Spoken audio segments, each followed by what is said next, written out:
the name of the Lord. Blessed be your name. Blessed be the name of the Lord. Blessed be your glorious name. The name of the Lord. Blessed be your name. Blessed be the name of the Lord. Blessed be your glorious name.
safely through the sinkings, and it is the Christ of Calvary. This would be my prayer, dear Lord, each day to help me do the best I can. Oh, I need thy light to guide me day and night. Blessed Jesus, hold my hand. Jesus, hold my hand. I need thee every hour. Through this pilgrim land, protect me by thy power. Hear my feeble plea. Oh Lord, look down on me. When I kneel in prayer, I hope to meet you there. Blessed Jesus, hold my hand.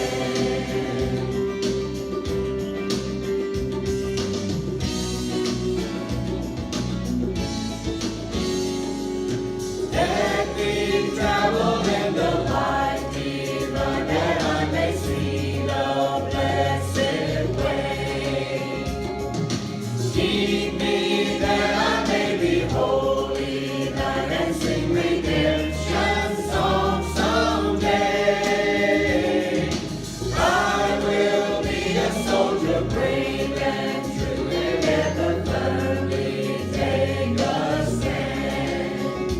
As I onward go and daily meet the foe, blessed Jesus, hold my hand.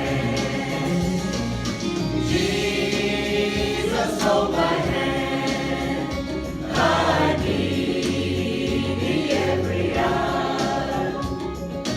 Through this pilgrim land, protect me by thy power.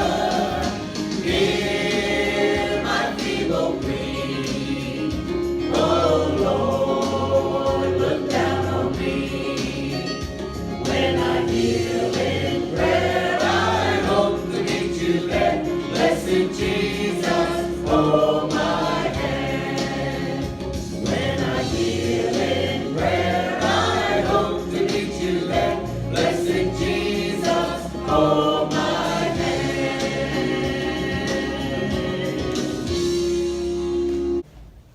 A mother who had already passed, gone on to be with the Lord. And this song that I'm going to do now is about a young mother who has a small child, and she's busy, really, really busy, like most mothers are. And she realizes in this song that she's got to stop and take a few minutes and pray and ask the Lord to help her, to give her wisdom, which everybody needs wisdom, but mothers need lots of it. To give yourself strength to do what you've got to do every day when you're raising those precious gifts that God has given to you. The name of the song is Jesus, Take the Wheel.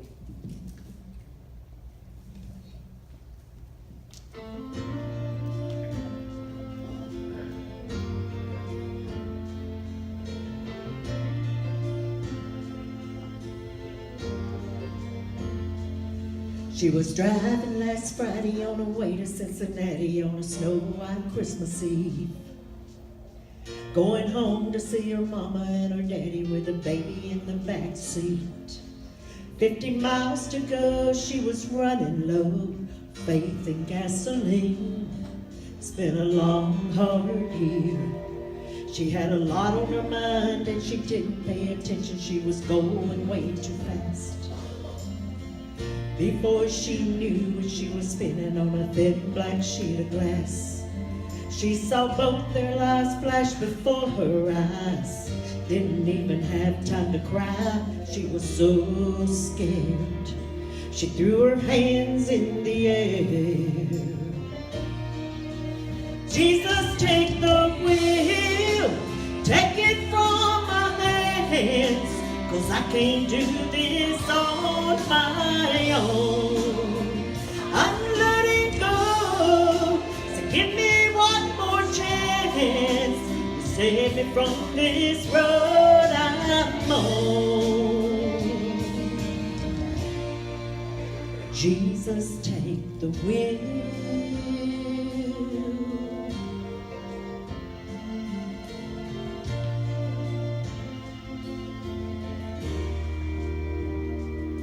It was still getting colder when she made it to the shoulder and the car came to a stop. She cried when she saw that baby in the backseat sleeping like a rock. For the first time in a long time, she bowed her head to pray.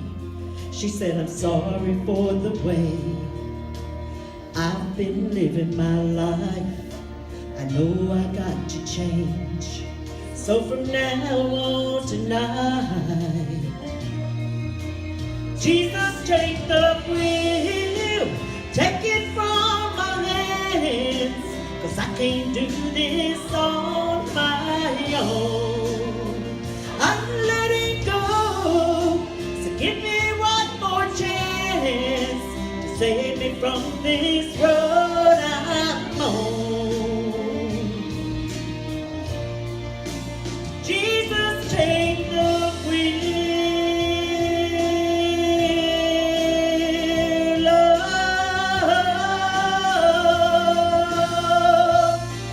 Oh, I'm letting go.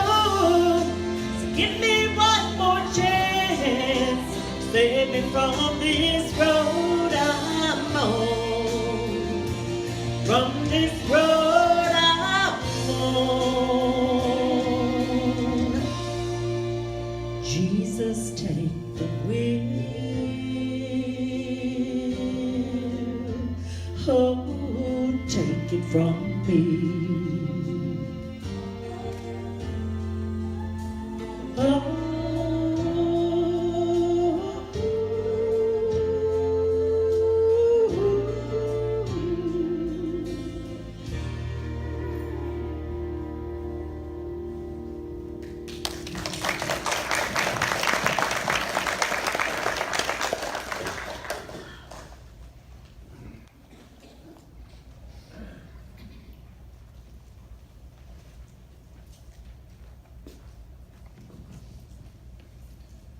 Thank you, Susan. As I was listening to that song, which I've heard so many times, and probably a lot of us, probably all of us have heard it so many times, and it's really beautiful, and you always do it so beautifully. Just dawned on me, and of course it has before too, but probably never more than today, that song obviously can be taken and should be taken literally. You know, she wrote it to be taken literally. But it obviously can be taken metaphorically too. It can be applied to a lot of different situations. Jesus needs to take the wheel to a lot of different situations for a lot of different people. That can be applied not just to the situation of a lady, a young mother driving with a baby in a back seat, but anybody in this church family, anybody in our town, anybody in our state, anybody in our country, anybody in our world can have some baggage of all different types, of all different sorts, of all different varieties that they need Jesus to take the wheel on. And so they can be certainly taken not only literally but metaphorically too for a lot of different people. So I really appreciate that. And that, I don't know, I guess it just never hit me as much as it did today. So I appreciate that. Let's go ahead and look at our passage for today and go ahead and read it, and then we'll just get right into our study of it, and then we'll move on to some other things from there. We'll sort of springboard from there, if we will. This is from 1 Samuel chapter 1, beginning at verse 19, if you like to use the overhead or if you'd rather use your Bible, either one. 1 Samuel 1, beginning at verse 19. Then they rose early in the morning and worshiped before the Lord, and returned and came to their house at Ramah. And Elkanah knew Hannah his wife, and the Lord remembered her. So it came to pass in the process of time that Hannah conceived and bore a son, and called his name Samuel, saying, Because I have asked for him from the Lord. Now the man Elkanah and all his house went up to offer to the Lord the yearly sacrifice and his vow. But Hannah did not go up, for she said to her husband, Not until the child is weaned. Then I will take him, that he may appear before the Lord and remain there forever. So Elkanah, her husband, said to her, Do what seems best to you. Wait until you have weaned him. Only let the Lord establish his word. Then the woman stayed and nursed her son until she had weaned him. Now, when she had weaned him, she took him up with her with 3 bulls, 1 ephah of flour, and a skin of wine, and brought him to the house of the Lord in Shiloh, and the child was young. Then they slaughtered a bull and brought the child to Eli. And she said, O my Lord, as your soul lives, my Lord, I am the woman who stood by you here praying to the Lord. For this child I prayed, and the Lord has granted me my petition which I asked of him. Therefore I also have lent him to the Lord. As long as he lives, he shall be lent to the Lord. So they worship the Lord there. Okay. What we're doing today is we are going back many years before the birth of Christ to an Old Testament book of 1 Samuel. And we are being introduced today to a very, very godly couple, which is made up of the man Elkanah and the woman Hannah. And we are learning a very, very valuable lesson, particularly about Hannah, which I think is very appropriate on Mother's Day. By the way, I think Hannah is a beautiful name, but we'll just leave it at that. I've always thought that was a really pretty name. I like words that you can spell the same front as you can backwards. Kind of like race car. Have you ever thought about that? You can spell race car the same way front ways as you can backwards. Spell it. Now you're gonna get to think about that, and you're not gonna pay any attention to the rest of my sermon. But really, you can spell race car front ways the same way as you can backwards. I'll tell you another sentence that you can spell it the same way front ways as you can backwards. Able was I ere I saw Elba. You can spell radar same way backwards as you can front ways. But anyway, I digress, and I really did digress, didn't I? But anyway, let's come back to Elkanah and Hannah. 2 of the most godly people that we find in the Old Testament. Very, very godly people. And this is a couple who have prayed for and hoped for a baby. They want more than anything else in the world to have a baby, to have a child. And God has granted them their prayer. He has answered their prayer. And Hannah has given birth to a healthy, beautiful baby boy. And Hannah has made it clear, and Elkanah, for that matter, has made it clear that they want this child to be named with a godly name. A name which symbolizes that he is a gift from God. So what they do is they name the child none other than Samuel. And we're told right here what the word Samuel means. Because he has been asked of by the Lord. That's what it means in the Hebrew language. So for the rest of his life, he will be known as a child that was asked of by the Lord. He is a gift from the Lord. Elkanah realizes it, Hannah realizes it, and the child will realize it when he gets old enough to realize it. All right? So, you're talking about a really godly husband, a really godly wife, a really godly father, a really godly mother, a really godly young man, a child. Okay, so the child is born, and as this passage goes along, we find that we know that the child is going to have to go to, at some point, is going to have to go to the temple at Shiloh to be dedicated. All right? Now, it's not a matter of if, it's just a matter of when. It's going to happen. It's going to happen. There's no doubt about it. It will happen. But Hannah says to Elkanah, he's not quite ready yet. He's too young just now. He's not quite ready yet. In other words, what she's doing is she's being a responsible mother. And she is essentially saying, I know that his spiritual needs need to be taken care of, but his physical needs need to be taken care of first. What's wrong with that? Absolutely nothing. Nothing. That's what godly mothers are supposed to do. Godly mothers are supposed to see to it that their children are taken care of emotionally, spiritually, physically. All the way around. All the way around. It's supposed to be a balance.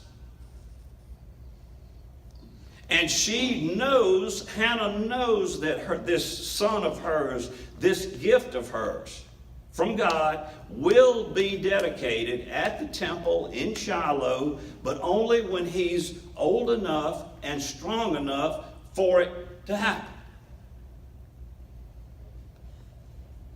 And God was pleased with that decision. And all biblical scholars agree that the child was between the age of 3 and 4 when he was finally dedicated at the temple in Shiloh. So, the point being that mothers, godly mothers, Christian mothers of today, that's a lesson, that's a beautiful example from a beautiful, godly lady of how to go about raising the child or a child or children the way God would want you to. Look out for the spiritual needs, but not at the expense of the physical needs. Look out for the physical needs, but not at the expense of the spiritual. Look out for the emotional, but not at the expense of the other two. Make it well-rounded. Look out for all the needs. Why? Because you recognize, you never fail to recognize, not for 1 second, that that child is a gift to you from Almighty God. It's nothing short of a gift. He or she or they are nothing short of a gift from Almighty God. So you have this burning desire to look after their needs, all of them. Now, let's move a little bit from this beautiful example, this beautiful lady. And let's talk a little bit about just some things just off the top of the surface here. I want to thank you, recognize and show my appreciation for the Christian mothers in this church. You're here today. You didn't have to be. I mean, I'm not saying that to give you a warm, fuzzy feeling. I don't operate like that. That's just not me. You didn't have to be here today. You could have been anywhere else in the world today. You're grown folk, all right? You're here today because this is where you chose to be.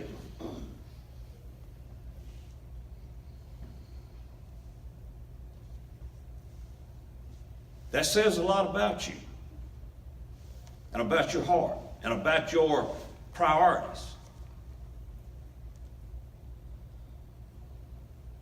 And don't misunderstand about those who are not here today. I'm sure that there are family plans going on, and I'm sure we probably have some mothers in our church who are probably at other churches today. You know what I'm not casting any aspersions on those who are not here. You know that's not what I'm saying. That ought to go without saying, but I just want to cover my bases.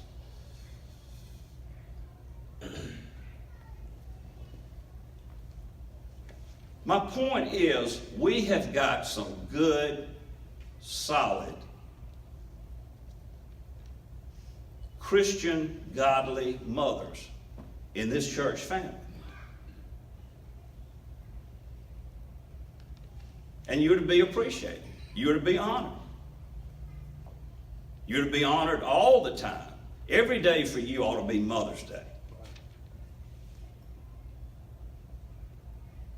But you ought to especially be honored and appreciated today. You deserve that. You play a vital role, and I'm honest to goodness, and here again, I'm not telling you this to just pat you on the shoulder because that's what I'm supposed to do today. I don't know how you do it. I really don't.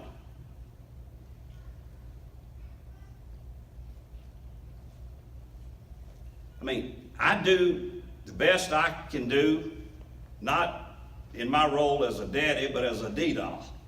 I'm D-Doll. Okay? But I can't do what that woman does. I can't hold a candle to what she does.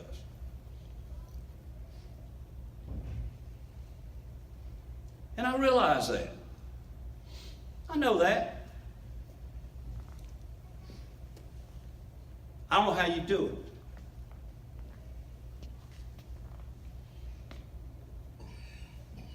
But you are to be honored and appreciated and lifted high. And I want you to know that I thank you. I want you to know that God appreciates you. I want you to know that your families appreciate you. I want you to know that this church family appreciates you.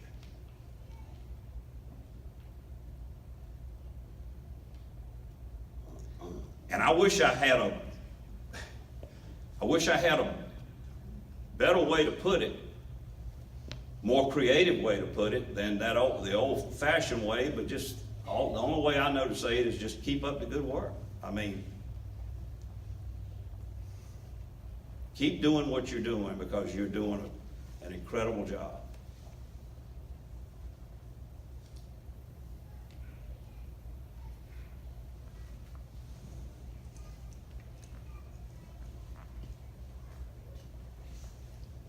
I know we, in this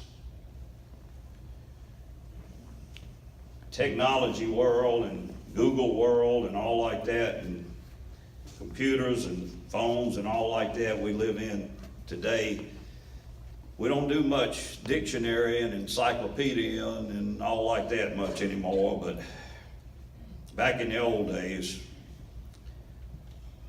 when I came along, there was such a thing called dictionaries that we would have to go look words up, meaning of words. And the most famous dictionaries probably back then were the ones called Funk and Wagnall.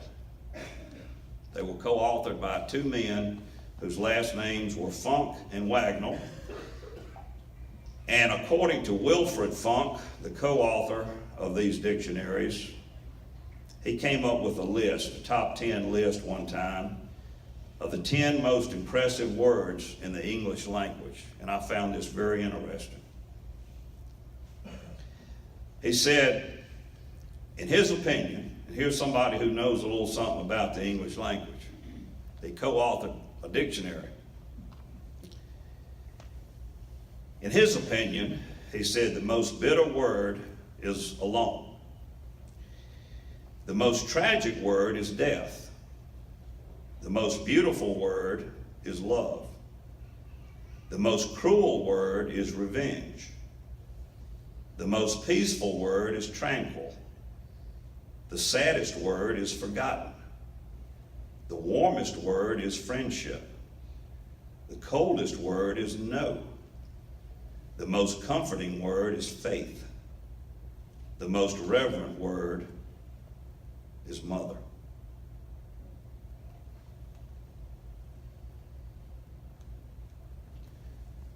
Let me give you a little historic perspective. I think it's important we do this. Today we pay tribute to our mothers.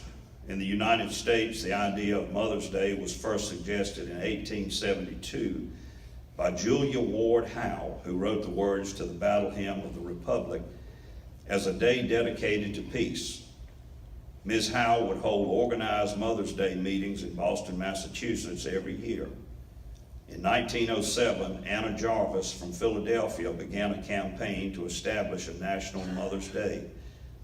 Ms. Jarvis persuaded her mother's church in Grafton, West Virginia to celebrate Mother's Day on the second anniversary of her mother's death, the second Sunday of May. By the next year, Mother's Day was also celebrated in Philadelphia. Ms. Jarvis and her supporters began to write to ministers, businessmen, and politicians in their quest to establish a National Mother's Day. It was successful, as by 1911, Mother's Day was celebrated in almost every state. President Woodrow Wilson in 1914 made the official announcement proclaiming Mother's Day as a national holiday that was to be held each year on the second Sunday of May. He established the day as a time for public expression of our love and reverence for the mothers of our country. By then, it had become customary to wear white carnations to honor departed mothers and red to honor the living, a custom that continues among many to this day. While many countries of the world celebrate their own Mother's Day at different times throughout the year, there are some countries such as Denmark, Finland, Italy, Turkey, Australia, and Belgium, which also celebrate Mother's Day on the second Sunday of May. 4 quotations I want to share with you, and then just personal thought I want to share. Abraham Lincoln once said, "All that I am or ever hope to be, I owe to my angel mother. I remember my mother's prayers, and they have always followed me. They have clung to me all my life." George Washington said, "My mother was the most beautiful woman I ever saw. All I am, I owe to my mother. I attribute all my success in life to the moral, intellectual, and physical education I received from her." W.R. Wallace said, "The hand that rocks the cradle is the hand that rules the world." Henry Ward Beecher said, "The mother's heart is the child's schoolroom." David McKay said, "The noblest calling in the world is that of mother." True motherhood is the most beautiful of all arts, the greatest of all professions. She who can paint a masterpiece or who can write a book that will influence millions deserves the plaudits and admiration of mankind. But she who rears successfully a family of healthy, beautiful sons and daughters whose immortal souls will be exerting an influence throughout the ages, long after painting shall have faded and books and statues shall have been destroyed, deserves the highest honor that man can give.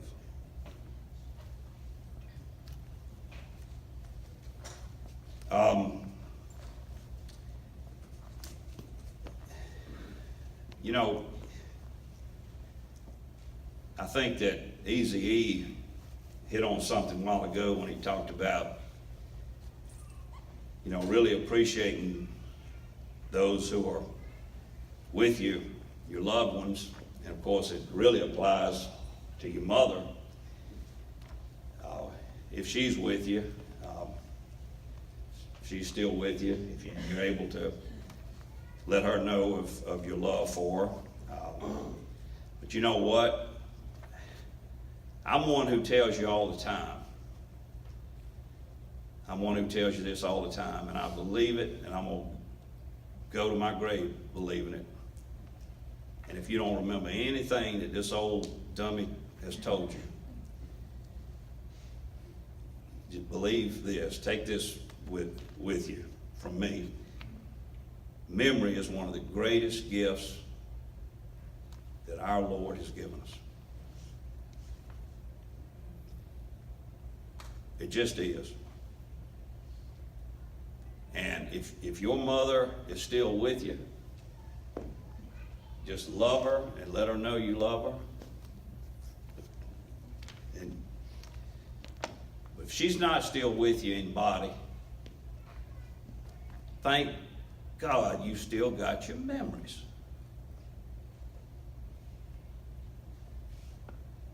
What if you didn't have them?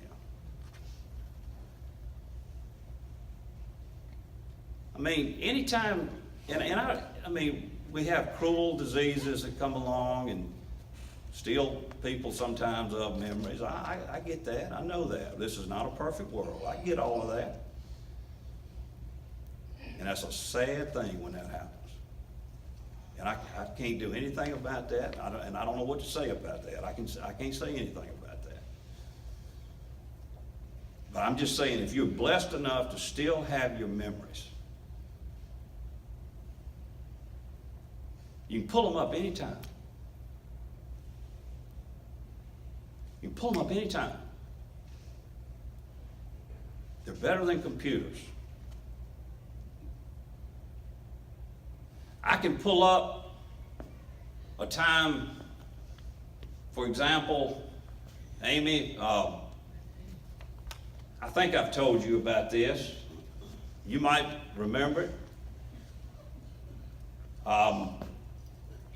I can pull up a time when I bet I wasn't more than 5, 6 years old. That's been 50 years ago. For heaven's sakes, 50 years ago, half a century ago.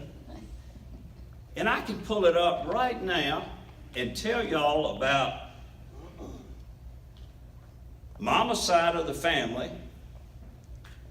coming to our house Christmas morning to eat breakfast. They used to do that then. That didn't last long. For a while, they just did that for a while, and then it just sort of faded out, and they didn't do it for, after a while. But for a while, they were coming for breakfast, to eat breakfast with us on Christmas morning. And we knew how many people were coming.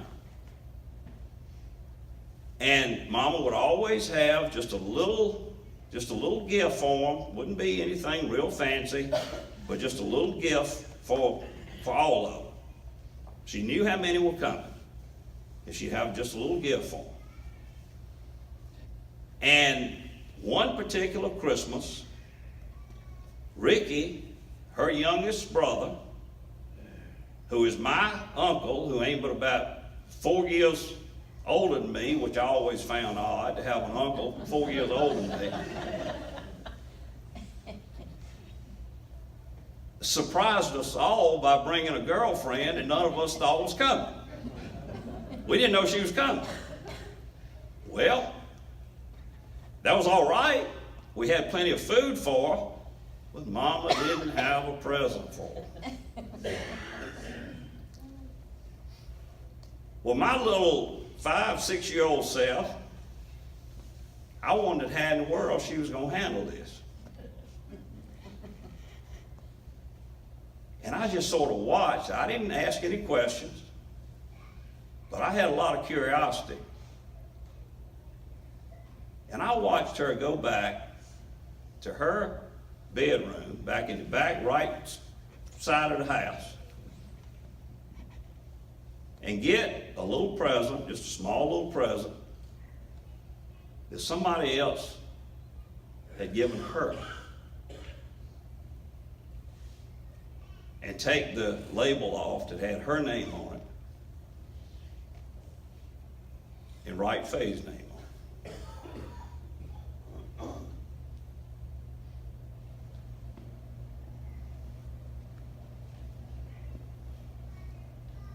it. Memories.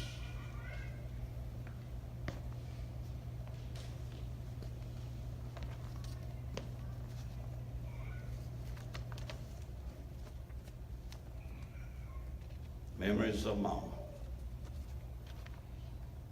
And I'm not just talking about me.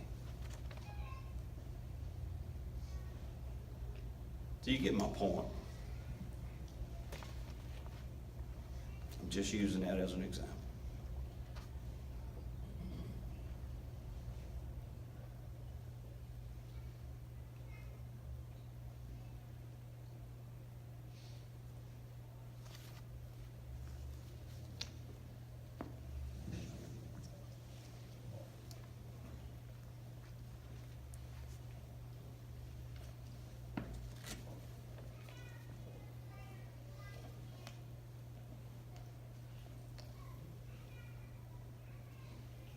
Salmon, you must really like this, and I'm glad you do. I appreciate it.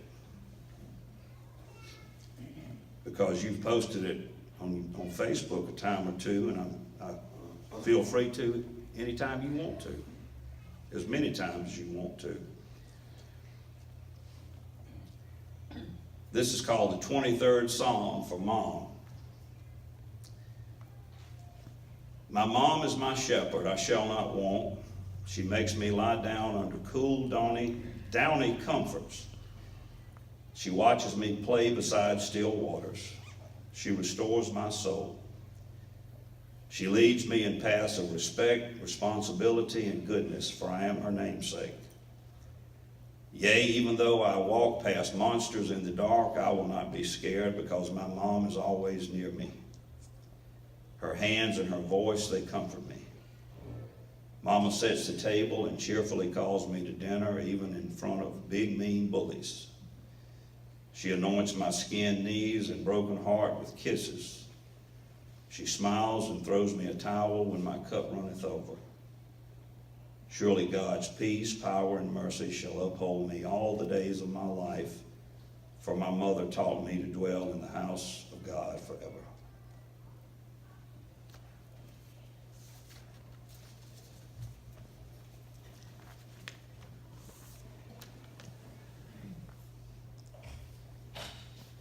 Well,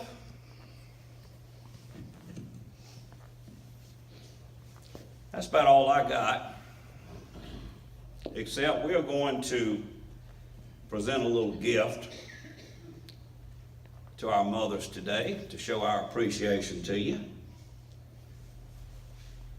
And to lighten the mood a little bit, before we do that, I want to present my own little gift to our mothers. Just before we give you a gift, I want to tell you a joke I heard recently. You up for a joke?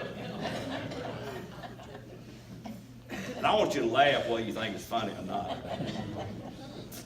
It was this country church that had this preacher. He hadn't been there less than a year. He hadn't been there long at all. And he got called to another church. He just felt like it was time for him to leave. But the people there, the congregation, just really liked him a lot. Just really, really had grown to like him a lot. And he stood up and he gave his sermon where he let them know he was getting ready to leave. He was just feeling called to go. And when he did, he noticed that several people were getting visibly upset about it. And one elderly lady was just real upset, just almost to where she looked like she was just inconsolable. And he knew he was going to have to just give her some special attention after the service was over with. So when the service was over and everything, and he was standing at the door greeting people as they left, she just came up to him and he gave her the biggest hug you ever saw. He always gave her a hug, but he gave her just a bear hug this time. And he said, Sister so-and-so, I just want to just promise you, I just guarantee you, this is a fine church, and when I leave here, I just assure you, y'all are going to get a wonderful preacher. Don't you worry about it. You'll just get one that's just great. I know you will. She said, that's what they all say. That's what the one said before you came here, but they just keep getting sorry and sorry.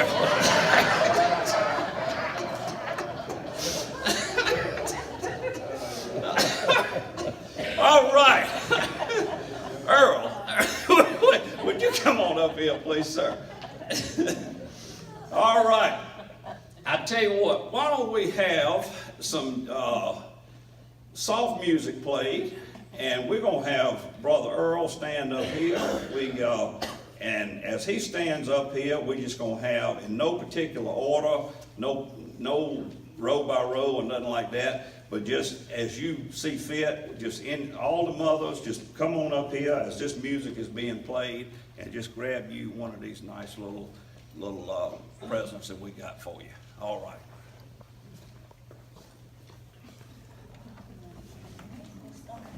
Good.